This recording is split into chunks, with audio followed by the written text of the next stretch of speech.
Hi hello ನಮಸ್ಕಾರ ಎಲ್ಲರಿಗೂ ಶರಣಾರ್ಥಿ. ಇವತ್ತು ಮಂತ್ರಾಲಯದಲ್ಲಿ 2ನೇ ದಿನ.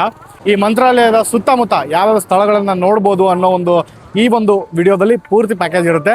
ಮೊದಲು ನಾವು ಮಂತ್ರಾಲಯಕ್ಕೆ ಬಂದಾದ್ಮೇಲೆ ರಾಯರ ದರ್ಶನ ಮಾಡ್ತೀವಿ. ರಾಯರ ದರ್ಶನ ಮಾಡಿದ್ಮೇಲೆ ನಂತರ ಬೇರೆ ಬೇರೆ ಸ್ಪೇಸ್ಗಳಿಗೆ ಯಾವ್ಯಾವ ಇದೆ, ಎಲ್ಲೆಲ್ಲಿ ಹೋಗಬೇಕು ಅಂತ. ಮೊದಲನೇದ್ದು ಇಲ್ಲೇ ಹತ್ರನೇ ಇರುವಂತಹ ಶ್ರೀ ಅಭಯ ಆಂಜನೇಯ ಸ್ವಾಮಿ ದೇವಸ್ಥಾನ. ಈಗ ನಾವು ಆ ದೇವಸ್ಥಾನದ ಹತ್ರ ಇದ್ದೀವಿ. ಮೊದಲು ಈ ದೇವಸ್ಥಾನ ನೋಡೋಣ, ನಂತರ ಬೇರೆ ಇನ್ನೊಂದು ಸ್ಪೇಸ್ ಇದೆ, ನಾನು ಅಲ್ಲಿ ಕರ್ಕೊಂಡು ಹೋಗ್ತೀನಿ. ಮೊದಲು ಆಂಜನೇಯ ಸ್ವಾಮಿ ದರ್ಶನವನ್ನು ಮಾಡೋಣ. ಅದಕ್ಕಿಂತ ಮುಂಚೆ ಇನ್ನೂ ಯಾರ್ಯಾರೆಲ್ಲ ನನ್ನ ಚಾನಲ್ಗೆ ಸಬ್ಸ್ಕ್ರೈಬ್ ಮಾಡಿಲ್ಲ, ಕೂಡಲೇ ಹೋಗಿ ಸಬ್ಸ್ಕ್ರೈಬ್ನ ಮಾಡಿ. ನಾನು ಕನ್ನಡಿಗ, ಕನ್ನಡದ ಕಾವಲಿಗ.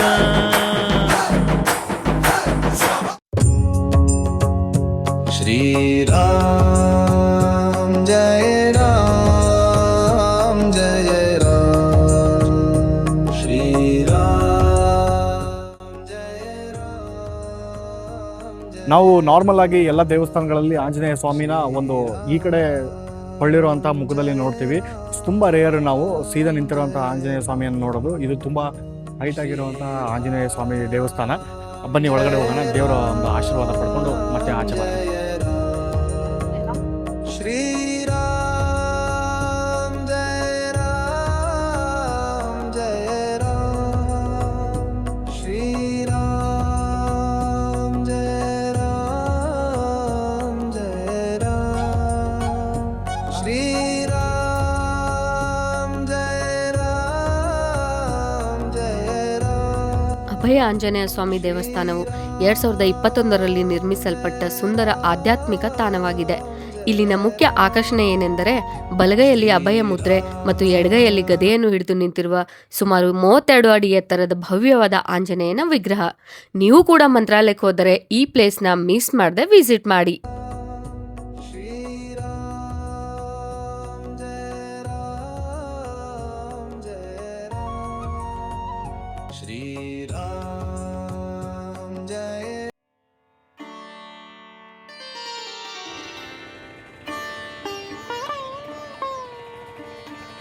ಸ್ನೇಹಿತರೆ, ಇದೇ ಬಿಚ್ಚಾಲಯ.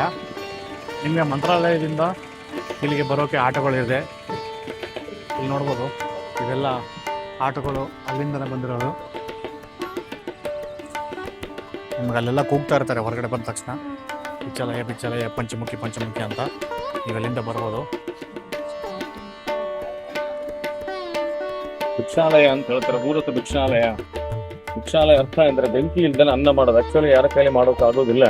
ಅಪ್ಪಣ್ಣಾತರ ಮಾಡಿಸಿ ತೋರಿಸ್ತಾರೆ. ಅಪ್ಪಣ್ಣಾತರ ಅಂದ್ರೆ ರಾಘವೇಂದ್ರ ಸ್ವಾಮಿ ಪರಮ ಶಿಷ್ಯರ ಪೂಜ್ಯ ರಾಘವೇಂದ್ರ ಮಂತ್ರ ಬರುತ್ತಲ್ವಾ, ಆ ಮಂತ್ರ ಬರೆದ ಮಹಾನುಭಾವರೇ ಅಪ್ಪಣ್ಣಾಚಾರ. ಬೆಂಕಿ ಇಲ್ದನೆ ಅನ್ನ ಹೇಗಂದ್ರೆ ಅಪ್ಪಣ್ಣಾತರ ಕಾಲದಲ್ಲಿ ಗುರುಕುಲ ಇತ್ತು. ಗುರುಕುಲ ನಿಮ್ಗೆ ಗೊತ್ತಲ್ಲ, ಆ ಗುರುಕುಲದಲ್ಲಿ ಮಕ್ಕಳು ಪಾಠದ ನಂತರ ಈ ಊರ್ಲಗಡೆ ಹೋಗಿ ಭೌತಿ ಭಿಕ್ಷಾ ತಗೊಂಡು ಬರ್ತಾ ಇದ್ರು.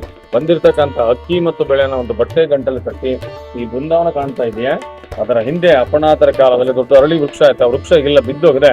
ಆ ವೃಕ್ಷದ ರಂಬೆಗೆ ತೂಗಿ ಹಾಕ್ತಾರೆ ಮಕ್ಕಳು ತಂದಿರ್ತಕ್ಕಂಥ ಅಕ್ಕಿ ಬೆಳೆನ.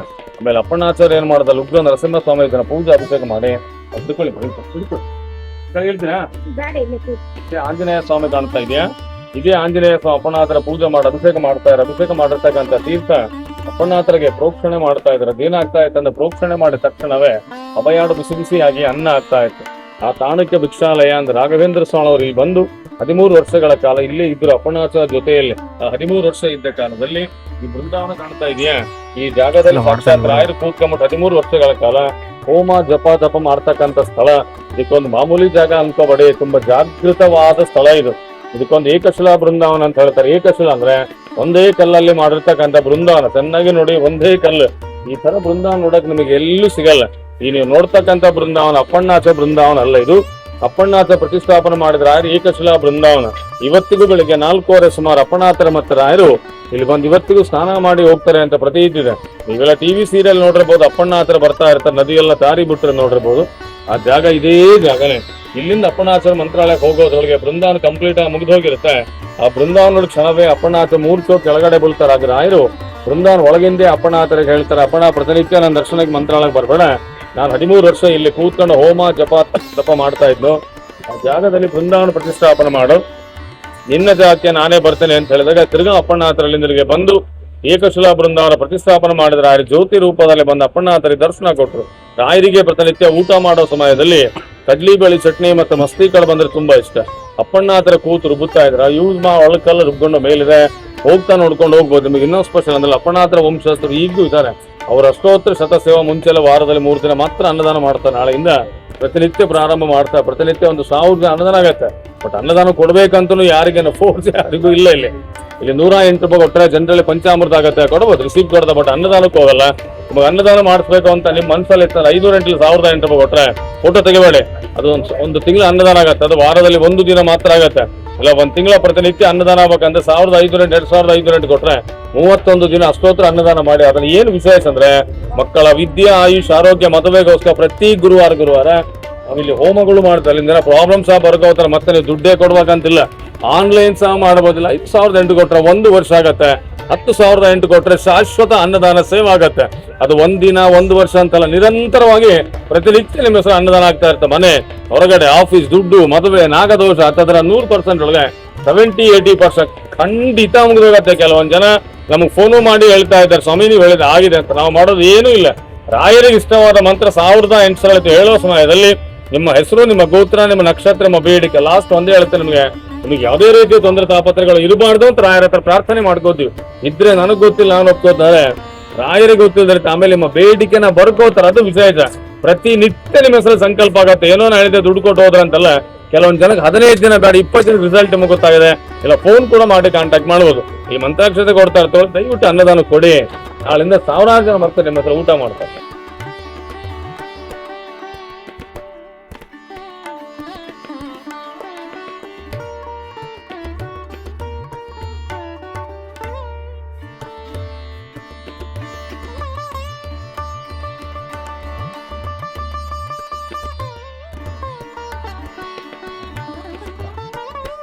ನೀವು ಏಕಶಿಲಾ ಬೃಂದಾವನದ ಬಳಿ ಹೋದಾಗ ಬರೀ ಏಕಶಿಲಾ ಬೃಂದಾವನವನ್ನು ದರ್ಶನ ಮಾಡಿ ಬರ್ತೀರಾ.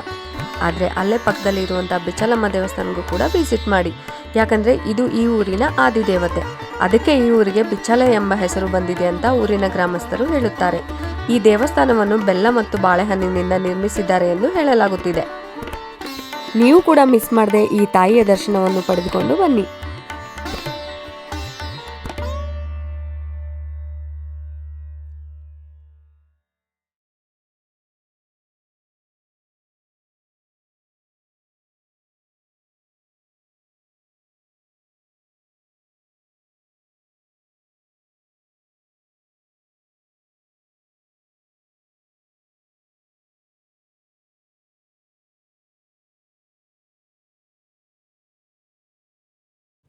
ಬಿಚ್ಚಾಲೆಯಲ್ಲಿರುವ ಅಪ್ಪನ್ನಾಚಾರ್ಯರ ಮನೆಯಲ್ಲಿ ಗುರು ರಾಘವೇಂದ್ರ ಸ್ವಾಮಿಗಳು ಸುಮಾರು 12ರಿಂದ 13 ವರ್ಷಗಳ ಕಾಲ ನೆಲೆಸಿದ್ದ ಅತ್ಯಂತ ಪವಿತ್ರವಾದ ಐತಿಹಾಸಿಕ ತಾಣವಾಗಿದೆ. ಶ್ರೀ ಅಪ್ಪನ್ನಾಚಾರ್ಯರು ರಾಯರ ಪರಮ ಭಕ್ತ ಹಾಗೂ ಶಿಷ್ಯರಾಗಿದ್ದು, ರಾಯರು ಈ ಮನೆಯನ್ನೇ ತಮ್ಮ ತಪೋಭೂಮಿಯನ್ನಾಗಿ ಮಾಡಿಕೊಂಡಿದ್ದರು. ಈ ಪವಿತ್ರ ಮನೆಯ ಪ್ರಮುಖ ವಿಶೇಷತೆಗಳನ್ನು ನಾನು ನಿಮಗೆ ತಿಳಿಸಿಕೊಡುತ್ತೇನೆ. ಇದು ರಾಯರು ವಿಶ್ರಾಂತಿ ಪಡೆಯುತ್ತಿದ್ದ ಸ್ಥಳ. ಈ ಮನೆಯ ಪಡಸಾಲೆಯಲ್ಲಿ ರಾಯರು ಮಲಗುತ್ತಿದ್ದು ಮತ್ತು ವಿಶ್ರಾಂತಿ ಪಡೆಯುತ್ತಿದ್ದ ಜಾಗವಾಗಿದೆ.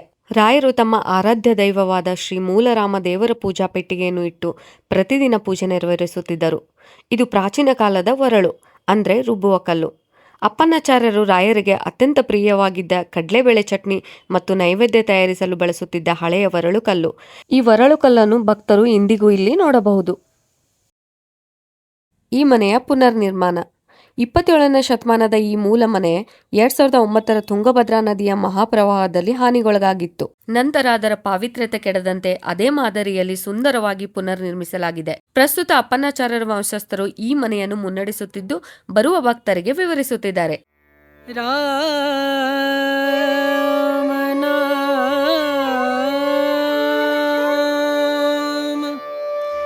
ಭಜಲೆ राम नाम सुख धाम, भजले राम नाम सुख धाम, भजले राम. ನಾವು ಮೊದಲು ಅಭಯ ಆಂಜನೇಯ ಸ್ವಾಮಿ ನೋಡಿದ್ವಿ, ಆದರೆ ಇದು ಪಂಚಮುಖಿ ಆಂಜನೇಯ ಸ್ವಾಮಿ, ಮುಖ್ಯ ಪ್ರಾಣ ದೇವರು ಅಂತ ಕರಿತೀವಿ. ನಾವು ಈಗ ಹೋಗಿ ಇದನ್ನು ದರ್ಶನ ಮಾಡ್ಕೊಂಡು ಬರೋಣ, ಬನ್ನಿ.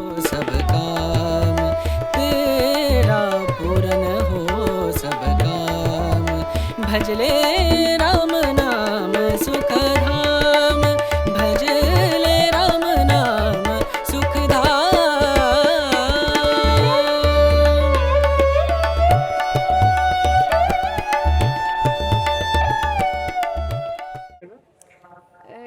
ಇಲ್ಲಿ ನಾವು ಪಂಚಮುಖಿ ಆಂಜನೇಯ ಟೆಂಪಲ್ಗೆ ಬಂದಿವಲ್ಲ, ಇಲ್ಲಿ ನಾವು ಕಾಯಿನ್ ₹1 ಕಾಯಿನ್ ಇಲ್ಲ ₹2 ಕಾಯಿನ್ ತೊಗೊಂಡು ನಮ್ಮ ಮನಸ್ಸಲ್ಲಿ ಏನಾರು ಭಕ್ತಿಯಿಂದ ಬೇಡ್ಕೊಂಡು ಅಂಟಿಸ್ಬೇಕು. ಆಗೋಂಗಿದ್ರೆ ಅಂಟ್ಕೊಳ್ತೈತಿ, ಆಗೋಂಗಿಲ್ಲ ಅಂದ್ರೆ ಕೆಳಗೆ ಬೀಳ್ಬಿಡ್ತೈತಿ. ನಾ ಇದು ಬೇಡ್ಕೊಂಡು ಅಂಟಿಸಿದೆ. ಇದು ₹1 ಕಾಯಿನು ಅಂಟ್ಕೊಂಡೈತಿ. ಈಗ ಇನ್ನೊಂದು ಟ್ರೈ ಮಾಡ್ತೀನಿ. ಈಗ ನೋಡಿ ನಿಮ್ಮನ್ನು ಟ್ರೈ ಮಾಡ್ತೀನಿ ಅನ್ಕೊಂಡು. ನಿಜವಾಗ್ಲೂ ಈ ಆಂಜನೇಯ ತುಂಬ ಪವರ್ಫುಲ್ ಅಂತ ಎಲ್ಲರೂ ಹೇಳ್ತಿರ್ತಾರೆ. ಸೊ ಇದು ನನ್ನ ಮನಸ್ಸಲ್ಲಿ ಏನು ಅನ್ಕೊತೀನಿ ಅದನ್ನ ಅನ್ಕೊಂಡು ಇನ್ನೊಂದು ಸರ್ತಿ ವಿಡಿಯೋದಲ್ಲೇ ಅಂಟಿಸ್ತೀನಿ, ನೋಡೋಣ ಏನಾಗ್ತೈತೆ ಅಂತಂದು. ಇಲ್ಲಿ ಅಂಟಿಸ್ತಿದ್ದೀನಿ.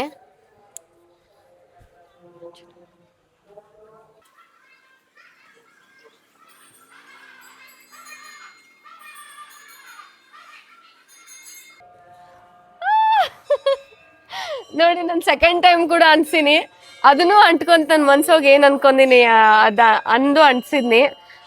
ನಿಜವಾಗ್ಲೂ ಸಖತ್ ಖುಷಿ ಆಗತೈತೆ ನಂಗೆ. ಯಾಕಂದರೆ ನಾನು ಕೆಲವೊಂದಿಷ್ಟು ದಿನದಿಂದ ಬೇರೆ ಕಡೆ ಎಲ್ಲ ಟ್ರೈ ಮಾಡಿದಾಗ ಅನ್ಕೊಂಡಿದ್ದು ಮನ್ಸೊಳಗೆ ಆಗಿಲ್ಲ, ಕೆಳಗೆ ಬಿದ್ದುಬಿಟ್ಟಿತ್ತ.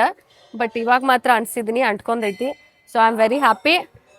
ಜೈ Anjaneya. Thank you so much. Panchamukhi Anjaneya Swami ದೇವಸ್ಥಾನವು ಬಿಚ್ಚಾಲಯ ಸಮೀಪವಿರುವ ಅತ್ಯಂತ ಪ್ರಸಿದ್ಧ ಮತ್ತು ಪವಿತ್ರ ತಾಣವಾಗಿದೆ. ಮಂತ್ರಾಲಯದಿಂದ ಸುಮಾರು 20 ಕಿಲೋಮೀಟರ್ ದೂರದಲ್ಲಿರುವ ಈ ಕ್ಷೇತ್ರಕ್ಕೂ ಶ್ರೀ ರಾಘವೇಂದ್ರ ಸ್ವಾಮಿಗಳಿಗೂ ಅವಿನಾಭಾವ ಸಂಬಂಧವಿದೆ. ಈ ಪವಿತ್ರ ದೇವಸ್ಥಾನದ ಪ್ರಮುಖ ವಿಶೇಷತೆಗಳನ್ನು ನಾನು ನಿಮಗೆ ತಿಳಿಸಿಕೊಡುತ್ತೇನೆ. ಗುರು ರಾಘವೇಂದ್ರ ಸ್ವಾಮಿಗಳು ಮಂತ್ರಾಲಯದಲ್ಲಿ ನೆಲೆಸುವ ಮುನ್ನ ಈ ಬೆಟ್ಟದ ಗುಹೆಯಲ್ಲಿ ಸತತ 12 ವರ್ಷಗಳ ಕಾಲ ಕಠಿಣ ತಪಸ್ಸು ಮಾಡಿದ್ದರು.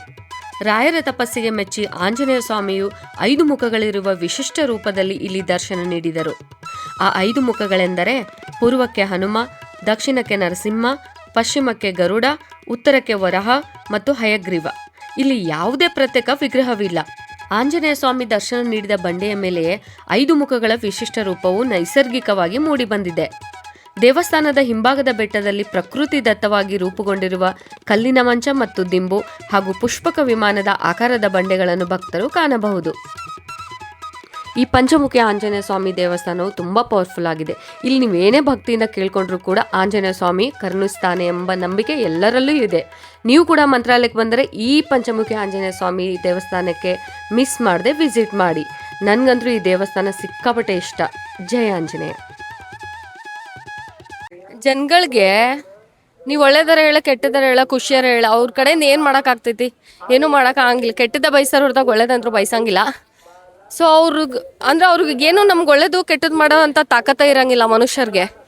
ಏನಾದರೂ ನಮ್ಗೆ ಒಳ್ಳೇದು ಇಲ್ಲ ಕೆಟ್ಟದ್ದು ನಮ್ಮ ಮನ್ಸಿಗೆ ತಕ್ಕಂಗೆ ದೇವ್ರು ನಮ್ಗೆ ಒಳ್ಳೇದು ಮಾಡಬೇಕು ಅಂದರೆ ಭಗವಂತ ಒಬ್ಬನೇ ಮಾಡೋಕ್ಕೆ ಸಾಧ್ಯ. ಹಾಗಾಗಿ ನಮ್ಮ ನೋವು ಕಷ್ಟಗಳನ್ನ ಮಂದಿಗೆ ಹೇಳೋ ಬದಲ ಭಗವಂತಗೆ ಹೇಳ್ಕೊಡ್ರಿ. ಭಗವಂತ ಖಂಡಿತ ಒಳ್ಳೇದು ಮಾಡ್ತಾನೆ. ಈ ಬಿಸಿಲು ಬಗ್ಗೆ ಅಭಿಪ್ರಾಯ ಏನು? ಬಿಸಿಲು ಬಗ್ಗೆ ಅಭಿಪ್ರಾಯ ಕೇಳಿದ್ರಿ ಏನು ಹೇಳೋಣ, ಸಿಕ್ಕಾಬಿಟ್ಟು ಬಿಸಿಲೈತಿ. ನಾವು ಹೋದ್ಸತಿ ಸೆಪ್ಟೆಂಬರಲ್ಲಿ ಮಳೆಯಲ್ಲಿ ಬಂದಿದ್ವಿ. ಸೊ ಮಳೆಯಲ್ಲಿ ನೆನ್ಕೊಂಡು ಕೂಲಾಗಿ ಚೆನ್ನಾಗಿತ್ತು. ಈಗ ಬಿಸಿಲು ಜಾಸ್ತಿ ಐತಿ. ನಾವು ಸೆಪ್ಟೆಂಬರ್ ಟೈಮಲ್ಲಿ ಬಂದಾಗ ಇಲ್ಲೆಲ್ಲ ಫುಲ್ಲು ಭತ್ತದ ಗದ್ದೆಗಳು, ಆಮೇಲೆ ಫುಲ್ ಗ್ರೀನರಿಯಿಂದ ಇತ್ತು ಅವಾಗ. ಸಕ್ಕದಾಗಿತ್ತು ಆ ಟೈಮಲ್ಲೆಲ್ಲ. ಇವಾಗೆಲ್ಲ ನೋಡಿ ಒಂದು ಸ್ವಲ್ಪ ಬಣ ಅಂದರೆ ಈ ನಮ್ಮ ಊರ ಸೈಡೆಲ್ಲ ಇರ್ತದ ಆ ರೀತಿ ಏನಿಲ್ಲ. ಆ ಸೆಪ್ಟೆಂಬರ್ ಟೈಮಲ್ಲೆಲ್ಲ ಸ್ವಲ್ಪ ಸಕ್ಕದಾಗಿ ನೀರು ಮಾತ್ರ ಎಷ್ಟು ನೀರಿತ್ತಂದ್ರೆ. ನಾವು ಮುಂದಿನ ಸರ್ತಿ ಮತ್ತೆ ಬರ್ತೀವಿ ರಾಯರ್ನ ದರ್ಶನ ಮಾಡಲಿಕ್ಕೆ. ನೋಡಿ ಎಷ್ಟು ಚೆನ್ನಾಗಿ ಕಾಣಿಸ್ತದೆ ಅಲ್ಲ? ವಾವ್. ಇದು ಪಂಚಮುಖಿ ಆಂಜನೇಯ ದೇವಸ್ಥಾನದ ಹಿಂಭಾಗದಲ್ಲಿದೆ ಲಕ್ಷ್ಮೀ ದೇವಿಯ ಒಂದು ದೇವಸ್ಥಾನ. ಇಲ್ಲಿ ಬಂದರೆ ಎರಡನ್ನೂ ನೋಡ್ಬೋದು. ನೀವು ಎಲ್ಲನೂ ಕವರ್ ಮಾಡಬೇಕಂದ್ರೆ ಆರಾಮಾಗಿ ಒಂದು 5 ಅವರಲ್ಲಿ ಮಿಕ್ಕ ಎಲ್ಲ ದೇವಸ್ಥಾನನೂ ಕವರ್ ಮಾಡ್ಬೋದು. ಬಟ್ ನೀವು ಬೆಳಿಗ್ಗೆ ಒಂದು 6 ಗಂಟೆ ಹಾಗೆಲ್ಲ ದರ್ಶನ ಮಾಡ್ಕೊಂಬಿಟ್ರೆ ಮಂತ್ರಾಲಯದಲ್ಲಿ ರಾಯರ ದರ್ಶನ, ಆಮೇಲೆ ಈ ಉಳಿದಿರೋ ದೇವಸ್ಥಾನನ ಆರಾಮಾಗಿ ದರ್ಶನ ಮಾಡ್ಕೋಬೋದು.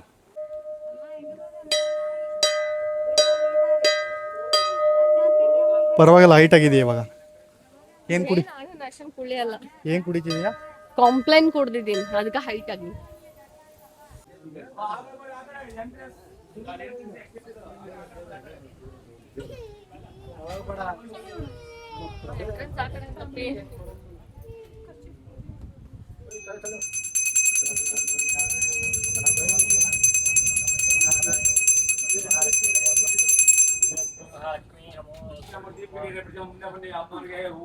ನಿಮ್ಗೇನಾದರೂ ಈ ವಿಡಿಯೋ ಏನಾದರೂ ಯೂಸ್ಫುಲ್ ಅನಿಸಿದ್ರೆ, ನೀವೇನಾದರೂ ನೆಕ್ಸ್ಟ್ ಏನಾದರೂ ಮಂತ್ರಾಲಯಕ್ಕೆ ಹೋಗೋ ಪ್ಲ್ಯಾನ್ ಮಾಡ್ತಿದ್ರೆ, ಈ ವಿಡಿಯೋದಲ್ಲಿ ಆದಷ್ಟು ಮಾಹಿತಿಯನ್ನು ಕವರ್ ಮಾಡೋಕ್ಕೆ ಟ್ರೈ ಮಾಡಿದ್ದೀನಿ. ನಿಮಗೇನಾದರೂ ಈ ವಿಡಿಯೋ ಇಷ್ಟ ಆಗಿದ್ರೆ ಲೈಕ್, ಶೇರ್ ಆ್ಯಂಡ್ ಕಮೆಂಟ್ ಮಾಡಿ. ಮತ್ತೆ ಸಿಗೋಣ. Bye. Thank you so much. Shri Ram जय राम